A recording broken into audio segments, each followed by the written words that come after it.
Hello everyone, in this video we will discuss a chapter from class 12 chemistry, that is electrochemistry. So the first question is, what is electrochemistry? Electrochemistry is the branch of chemistry which deals with the relationship between electrical and chemical energy. Means electrochemistry deals with conversion of electrical energy into chemical energy or conversion of chemical energy into electrical energy, as well as it also studies with the factors affecting these processes. तो इस पूरे chapter में हम यही पढ़ेंगे कि chemical energy electrical energy में आप कैसे कन्वर्ट कर सकते हो या इलेक्ट्रिकल एनर्जी को केमिकल एनर्जी में आप कैसे कन्वर्ट करते हो और कौन से फैक्टर्स हैं जो इस प्रोसेस को अफेक्ट करते हैं। तो सबसे पहली टर्म आपके पास है electrochemical cell.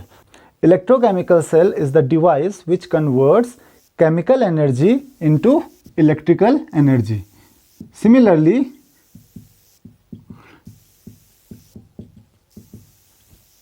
Similarly, we have electrolytic cell. It is a device which converts electrical energy into chemical energy. तो इलेक्ट्रोकेमिकल सेल केमिकल एनर्जी से प्रोड्यूस करता है इलेक्ट्रिकल एनर्जी, मीन्स इलेक्ट्रिसिटी। सो किसी भी केमिकल रिएक्शन से अगर इलेक्ट्रिसिटी प्रोड्यूस होती है किसी डिवाइस में, उसको हम लोग कहते हैं इलेक्ट्रोकेमिकल सेल। एंड सिमिलरली अगर किसी डिवाइस में इलेक्ट्रिकल एनर्जी मीन्स अगर आप इलेक्ट्रिसिटी प्रोवाइड करते हो और उससे कोई केमिकल रिएक्शन होती है तो उसे हम कहते हैं इलेक्ट्रोलिटिक सेल। तो इसको हम लोग डिटेल्स में पढ़ेंगे। सबसे पहले हम एक जनरल इलेक्ट्रोकेमिकल सेल के बारे में पढ़ लेते हैं। तो किसी भी एक जनरल इलेक्ट्रोकेमिकल सेल में एक नॉर्मल इलेक्ट्रोकेमिकल सेल जिसको आप कहते हैं गैल्वानिक सेल, तो उसका सेटअप कुछ इस तरीके से होता है। उसमें दो सॉल्यूशंस होते हैं।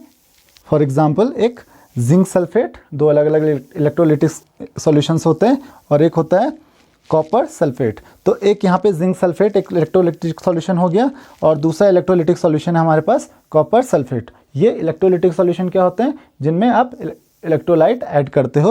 तो ये जिंक सल्फेट और कॉपर सल्फेट का सॉल्यूशन आपके पास है। ये दो इलेक्ट्रोलाइट्स हैं। इलेक्ट्रोलाइट्स इलेक्ट्रिसिटी कंडक्ट करने में हेल्प करते हैं। देन आपके पास जिंक रॉड है एज एनोड और एक कॉपर रॉड है। तो zinc rod zinc sulphate solution में डिप्ड है, copper rod copper sulphate solution में डिप्ड है। उसके अलावा आपके पास होता है एक सॉल्ट ब्रिज। सॉल्ट ब्रिज होता है जनरली सेम एनायन का, जैसे K2SO4, और जो ये सॉल्ट होता है वो जनरली एक बहुत स्ट्रॉन्ग इलेक्ट्रोलाइट होता है। तो और ये जिंक रॉड और एक कॉपर रॉड ये कनेक्टेड होती हैं आउटपुट से। यहाँ पे आपको आउटपुट, जहाँ पे भी आपको आउटपुट चाहिए तो यहाँ से इलेक्ट्रिसिटी प्रोड्यूस होती है जो कि आपको आउटपुट में मिल जाती है। फॉर एग्जांपल यहाँ पे आपने बल्ब लगाया है। तो कोई भी इलेक्ट्रोकेमिकल सेल वर्क कैसे करता है? सबसे पहली बात जो आपको ध्यान में रखनी है वो ये है कि सारे प्रोसेसेस साइमल्टेनियसली होते हैं, एक साथ होते हैं। मैं आपको एक एक करके समझाता हूँ कि यहाँ पे प्रोसेसेस क्या क्या होते हैं। तो सबसे पहले जिंक रॉड में जो जिंक होता है, जिंक डिपॉजिट होता है जिंक सल्फेट सॉल्यूशन में, और जिंक सल्फेट सॉल्यूशन में फॉर्म करता है जिंक आयन और लूज करता है 2 इलेक्ट्रॉन्स। ये क्योंकि जिंक आयन अगर जिंक सल्फेट सॉल्यूशन में आएगा तो उसकी वजह से यहाँ पे जिंक आयंस का कंसंट्रेशन इंक्रीज हो जाएगा, और जिंक आयंस का कंसंट्रेशन इंक्रीज होने की वजह से ये इस सॉल्ट ब्रिज से सल्फेट आयंस को अट्रैक्ट करेगा, और इस वजह से इस साइड में जो जिंक सल्फेट का कंसंट्रेशन है वो इंक्रीज हो जाएगा। लेकिन पोटेशियम सल्फेट सॉल्यूशन जो है वो सल्फेट आयंस को मेंटेन कर देता है। कैसे? जो कॉपर सल्फेट सॉल्यूशन है इससे सल्फेट आयन एक्सेप्ट करके पोटेशियम सल्फेट आयंस को मेंटेन कर देता है। उसके बाद इसकी वजह से जो कॉपर सल्फेट सॉल्यूशन में कॉपर आयन का कंसंट्रेशन ज़्यादा हो जाएगा as compare to sulphate ions, क्योंकि सल्फेट आयंस कुछ दूसरी साइड दूसरे सॉल्यूशन में मूव करेंगे थ्रू द सॉल्ट ब्रिज। तो सॉल्ट ब्रिज का यही काम होता है कि ये आयंस पास करता है, specially negative ion, from one solution to other solution. Then copper ion will gain 2 electrons. अब ये 2 इलेक्ट्रॉन्स कहाँ से आएंगे? जो इस सॉल्यूशन में कॉपर आयंस होंगे तो वो 2 इलेक्ट्रॉन्स गेन करेंगे। ये 2 इलेक्ट्रॉन्स कहाँ से आए?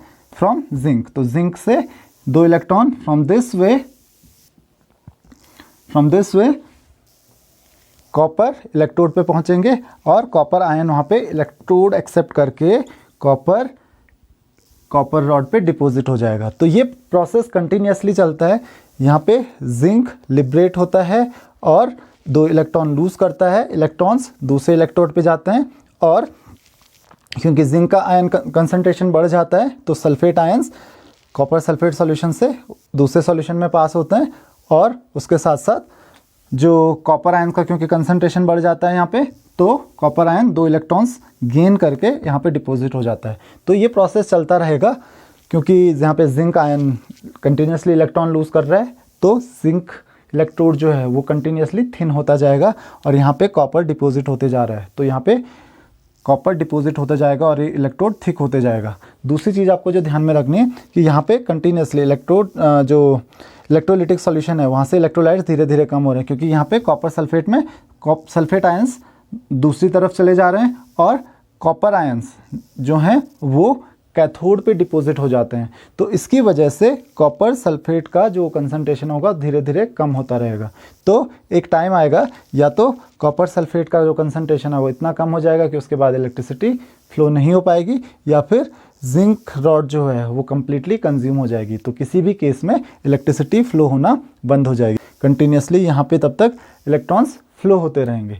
तो होप कि आपको ये बात समझ में आ गई होगी कि कैसे कोई भी इलेक्ट्रोकेमिकल सेल काम करता है। अब किसी भी इलेक्ट्रोकेमिकल सेल के 2 पार्ट्स होते हैं। अगर मैं इस इलेक्ट्रोकेमिकल सेल को 2 पार्ट्स में डिवाइड कर दूं तो इस पार्ट को हम कहते हैं जहाँ पे ऑक्सीडेशन हो रहा है। यहाँ पे आप देख सकते हो जिंक 2 इलेक्ट्रॉन्स लूज कर रहा है और फॉर्म कर रहा है जिंक आयन। तो यहाँ पे जिंक का हो रहा है ऑक्सीडेशन।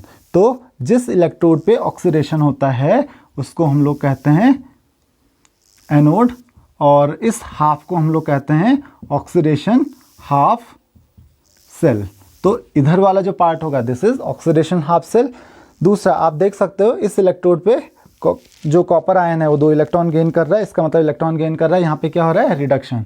तो इधर वाले जो हाफ को हम कहते हैं रिडक्शन हाफ सेल। तो हमने एक सेल को 2 पार्ट्स में डिवाइड कर दिया, एक जहाँ पे ऑक्सीडेशन होता है और दूसरा जहाँ पे रिडक्शन होता है। तो नेक्स्ट टॉपिक है इलेक्ट्रोड पोटेंशियल। तो जैसा कि मैंने आपको अभी बताया कि किसी भी इलेक्ट्रोकेमिकल सेल को आप 2 पार्ट्स में डिवाइड कर सकते हैं, एक एनोड हाफ सेल एंड दूसरा है कैथोड हाफ सेल। तो कैसे डिसाइड हम करेंगे कि कोई भी इलेक्ट्रोड कैथोड होगा या फिर एनोड होगा? तो वो डिपेंड करता है उनके इलेक्ट्रोड पोटेंशियल को। इलेक्ट्रोड पोटेंशियल किसी भी इलेक्ट्रोड के इलेक्ट्रॉन्स गेन करने की टेंडेंसी को शो करता है। इसका मतलब किसी भी इलेक्ट्रोड का इलेक्ट्रोड पोटेंशियल जितना ज़्यादा होगा उस इलेक्ट्रोड पे इलेक्ट्रॉन गेन करने की टेंडेंसी उतनी ज़्यादा होगी। तो जनरली इलेक्ट्रोड पोटेंशियल को हम लोग 2 तरीके से लिखते हैं, एक रिडक्शन पोटेंशियल और दूसरा है ऑक्सीडेशन पोटेंशियल। तो जो रिडक्शन पोटेंशियल है एज नेम सजेस्ट कि रिडक्शन पोटेंशियल किसी भी इलेक्ट्रोड पे रिडक्शन की टेंडेंसी को शो करता है। मींस रिडक्शन की टेंडेंसी मींस इलेक्ट्रॉन गेन करने की टेंडेंसी। तो किसी भी इलेक्ट्रोड के इलेक्ट्रॉन्स गेन करने की टेंडेंसी जितनी ज़्यादा होगी उसका रिडक्शन पोटेंशियल उतना ज़्यादा होगा। और ऑक्सीडेशन क्या शो करेगा? ऑक्सीडेशन किसी भी इलेक्ट्रोड पे ऑक्सीडेशन की टेंडेंसी को शो करेगा। मींस किसी भी इलेक्ट्रोड पे ऑक्सीडेशन होने की टेंडेंसी जितनी ज़्यादा होगी उस इलेक्ट्रोड का ऑक्सीडेशन पोटेंशियल उतना ज़्यादा होगा। लेकिन अब हमारे पास यहाँ पे एक प्रॉब्लम होती है, वो ये कि हम ऑक्सीडेशन या रिडक्शन पोटेंशियल में कंफ्यूज नहीं हो सकते हैं क्योंकि यहाँ पे इलेक्ट्रॉन गेन करने की टेंडेंसी की हम लोग बात कर रहे हैं, साथ ही इलेक्ट्रॉन लूज करने की भी टेंडेंसी की बात कर रहे हैं। तो अगर आपको 2 अलग अलग इलेक्ट्रोड्स को कंपेयर करना है तो उसके लिए या तो आप इलेक्ट्रॉन्स गेन करने की टेंडेंसी को कंपेयर करोगे या फिर लूज करने की टेंडेंसी को। तो हम जनरली जिस टेंडेंसी को यूज़ करते हैं वो है reduction potential. Means electron gain करने की जो टेंडेंसी है।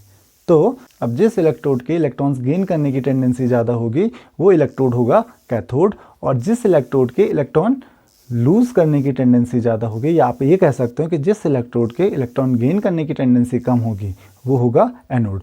तो किसी भी इलेक्ट्रोकेमिकल सेल में हम लोग इस तरीके से डिसाइड कर सकते हैं कि कोई भी इलेक्ट्रोड एनोड होगा या फिर कैथोड होगा। मतलब कि कैथोड वो इलेक्ट्रोड होगा जिसमें इलेक्ट्रॉन्स गेन करने की टेंडेंसी ज़्यादा होगी, और एनोड वो इलेक्ट्रोड होगा जिसके इलेक्ट्रॉन्स गेन करने की टेंडेंसी कम होगी। तो अगर हम लोग बात करते हैं कॉपर और जिंक में, तो यहाँ पर कॉपर आयन के इलेक्ट्रॉन गेन करने की टेंडेंसी ज़्यादा होती है as compare to zinc.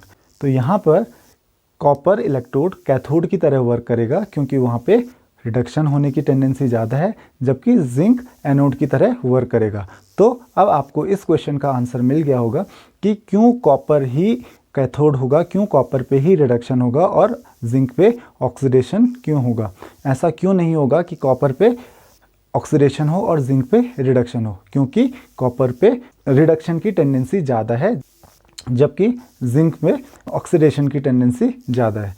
Next topic is standard electrode potential. So as we know, there are two types of electrode potential. One is reduction potential and second is oxidation potential.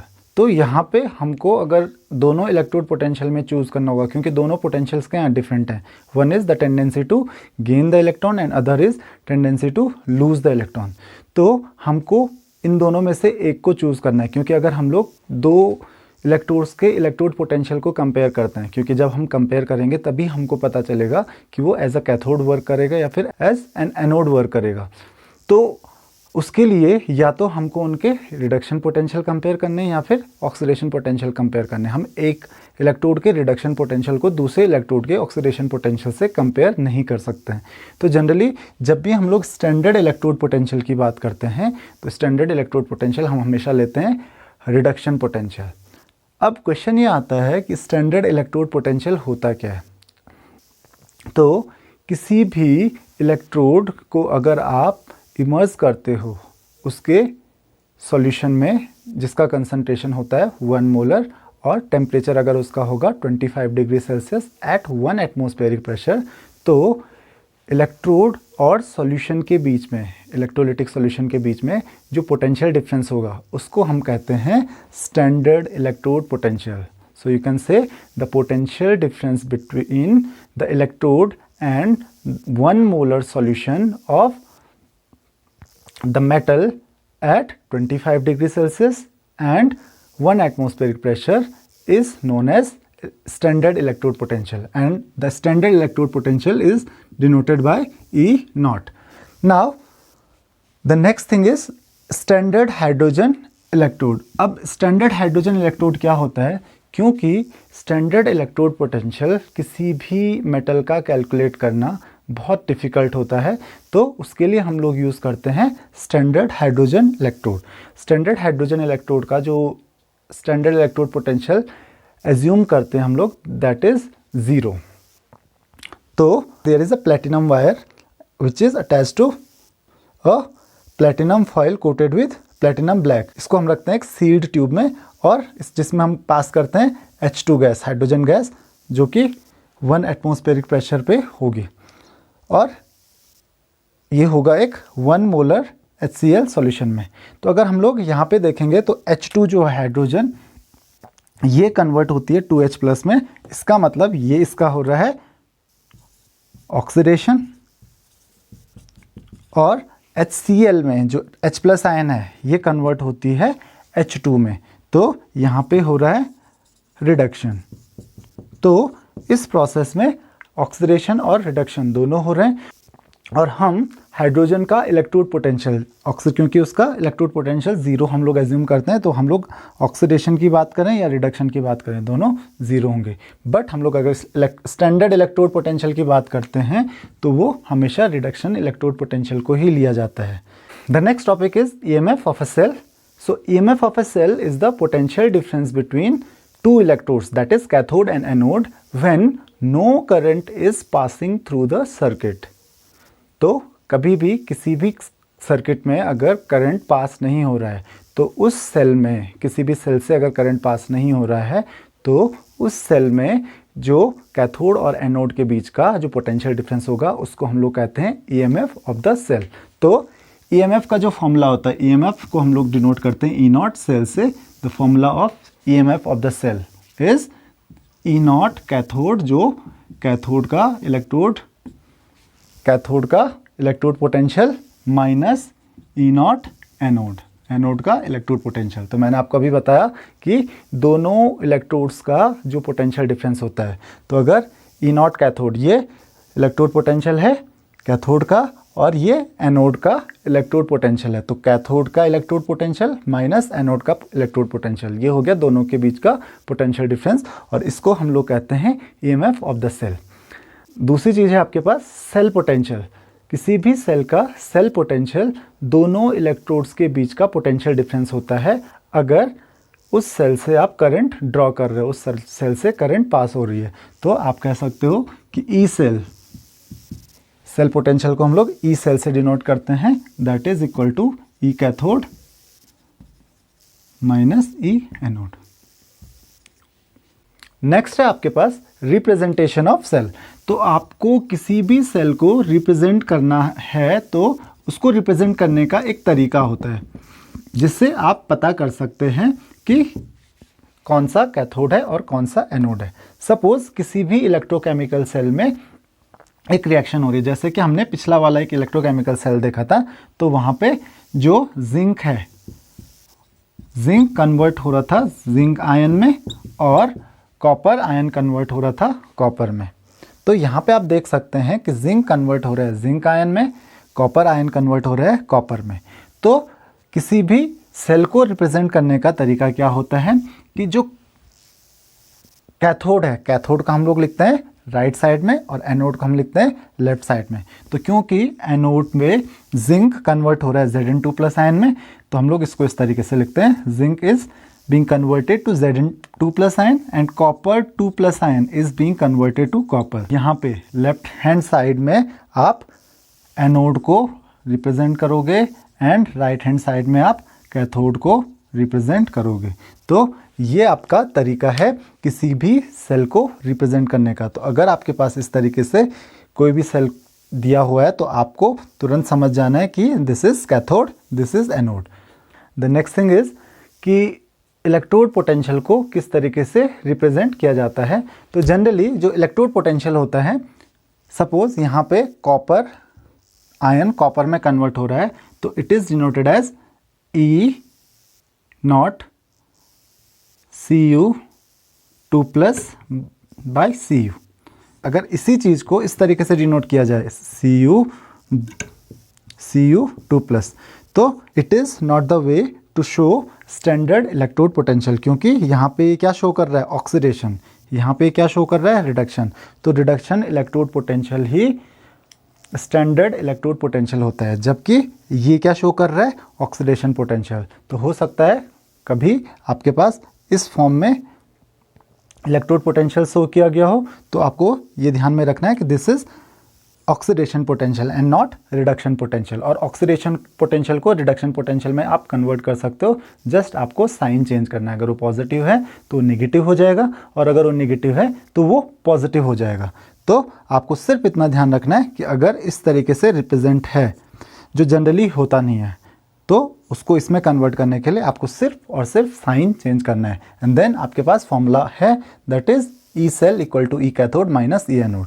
ये है cell potential और ये है EMF. तो difference cell potential और EMF के बीच में क्या होता है कि अगर किसी भी सेल से करंट ड्रॉ नहीं हो रही है तो उसके इलेक्ट्रोड्स के बीच का जो पोटेंशियल डिफरेंस होता है दैट इज ईएमएफ, और अगर करंट सेल से ड्रॉ हो रही है तो इलेक्ट्रोड्स के बीच का पोटेंशियल डिफरेंस होता है सेल पोटेंशियल। तो नेक्स्ट टॉपिक आपके पास है application of SHE। Standard hydrogen electrode का एक बहुत इंपॉर्टेंट एप्लीकेशन होता है, क्योंकि मैंने आपको बताया कि आप किसी भी इलेक्ट्रोड का इलेक्ट्रोड पोटेंशियल ऐसे ही कैलकुलेट नहीं कर सकते हो जब तक आपके पास एक स्टैंडर्ड इलेक्ट्रोड ना हो, जिसको आप बोलते हो स्टैंडर्ड हाइड्रोजन इलेक्ट्रोड।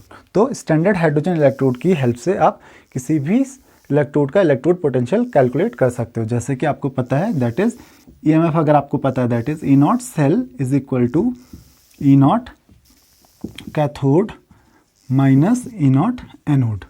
तो अगर आप किसी भी सेल को, किसी भी इलेक्ट्रोड को अगर आप कैथोड पे प्लेस करते हो और hydrogen SHE that is standard hydrogen electrode, इसको आप एनोड पे प्लेस करते हो, तो जो ई नॉट सेल हो जाएगा, E naught cell will be equal to E naught cathode.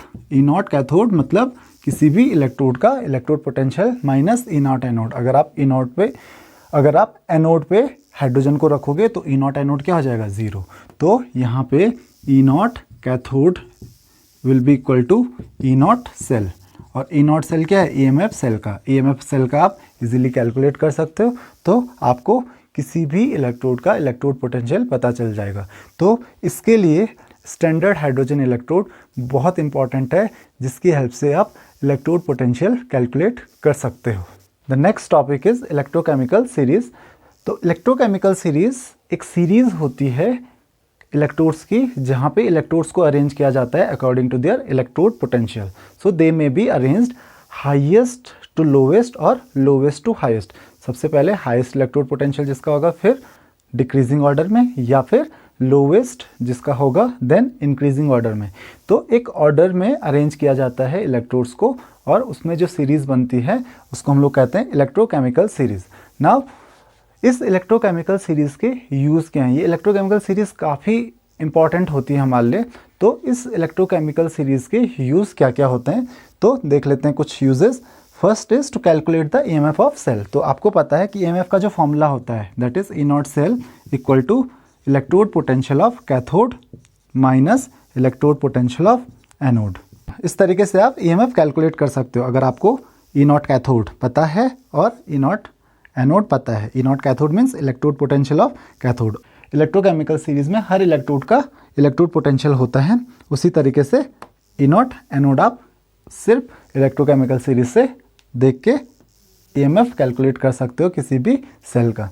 तो जो दूसरा पॉइंट है आपके पास that is to predict the feasibility of a reaction. तो लास्ट ईयर आपने थर्मोडायनेमिक्स में पढ़ा है कि कोई भी रिएक्शन फिजिबल, कोई भी प्रोसेस फिजिबल तब होता है जब उसके लिए डेल्टा जी की वैल्यू क्या होनी चाहिए, नेगेटिव होनी चाहिए। Delta G that is change in gives free energy. तो जो डेल्टा जी की वैल्यू होती है that is minus NFE, where E is cell potential. तो अगर सेल पोटेंशियल आप कैलकुलेट कर सकते हो तो सेल पोटेंशियल से आपको पता चल जाएगा कि जो डेल्टा जी की वैल्यू है वो पॉजिटिव आएगी या नेगेटिव आएगी। तो ये यूज़फुल होता है फिजिबिलिटी ऑफ द रिएक्शन के लिए। तो अगर डेल्टा जी की वैल्यू नेगेटिव आती है, तो डेल्टा जी की वैल्यू नेगेटिव कब आती है, व्हेन E इज पॉजिटिव। तो सेल पोटेंशियल अगर पॉजिटिव होगा तो ही डेल्टा जी की वैल्यू नेगेटिव आ सकती है, क्योंकि n is the number of electrons जो कि हमेशा पॉजिटिव रहेगा। f की वैल्यू कांस्टेंट है, ये भी हमेशा पॉजिटिव रहता है। तो E को भी पॉजिटिव होना पड़ेगा, तभी जाके डेल्टा जी की वैल्यू नेगेटिव हो सकती है। और डेल्टा जी की वैल्यू नेगेटिव होगी तो ही कोई भी रिएक्शन फिजिबल होगी, कोई भी रिएक्शन स्पॉन्टेनियस होगी। तो इससे आपको किसी भी रिएक्शन की फिजिबिलिटी का पता चल जाता है। अगली चीज़ to compare the electrode potential. तो आप डिफरेंट इलेक्ट्रोड्स के इलेक्ट्रोड पोटेंशियल्स को कंपेयर करके आप ये चेक कर सकते हो कि कौन सा इलेक्ट्रोड किसी दूसरे सब्सटेंस के साथ रिएक्ट करेगा, कौन सा नहीं करेगा। तो ये थे इलेक्ट्रोकेमिकल सीरीज़ और उसके एप्लीकेशन। अगर आपको किसी भी टॉपिक में कोई भी डाउट्स हैं तो आप कमेंट में क्वेश्चन पूछ सकते हैं। Thank you very much.